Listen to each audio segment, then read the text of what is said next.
ដែលយន្តហោះមកដល់ប្រលានគឺសម្រាប់បើយន្តហោះខ្លះគឺមានដូចជាប្រភេទស្ពានចិន្តាបែបនេះបងប្អូនឃើញទេបាទគឺមានអ្នកបើកចិន្តានឹងមកពេលដែលយន្តហោះបាទមកដល់ប្រលានបាទតើអ្នកដំណើរបាទចុះពីលើយន្តហោះរបៀបណាឬក៏ឡើងយន្តហោះតាមរបៀបណាបងប្អូនបាទនេះគឺសូមបង្ហាញតាក់ទងជាមួយនឹងពេលដែលយន្តហោះមកដល់ប្រលានគឺសម្រាប់បាទយន្តហោះខ្លះគឺមានដូចជាប្រភេទស្ពានចិន្តាបែបនេះបងប្អូនឃើញទេបាទគឺមានអ្នកបើកចិន្តានឹងមករកទ្វារយន្តហោះបាទដើម្បីបើកទ្វារ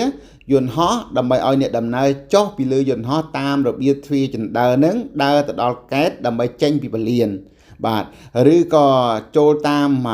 កែតហើយដើរឆ្លងតាមស្ពាននឹងចូលទៅយន្តហោះឡើងវិញបាទតែតាមតំបន់ទីតាំងបាទយន្តហោះខ្លះគិតចុះទៅគឺមានចិន្តាប្រភេទចិន្តាចុះដោយនៅវាលចឹងទៅមានឡានបាទ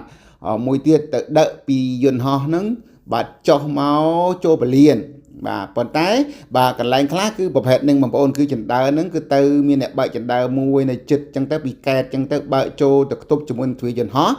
ដើម្បីឲ្យអ្នកដំណើរបាទដើរឆ្លងកាត់បាទនោះដូចបងប្អូនដើរឆ្លងកាត់មករកកែតឬក៏ចុះពីកែតដើម្បីទៅរកយន្តហោះដើម្បីងាយស្រួលបាទនេះគឺជាការឡើងយន្តហោះឬក៏ចុះពីយន្តហោះ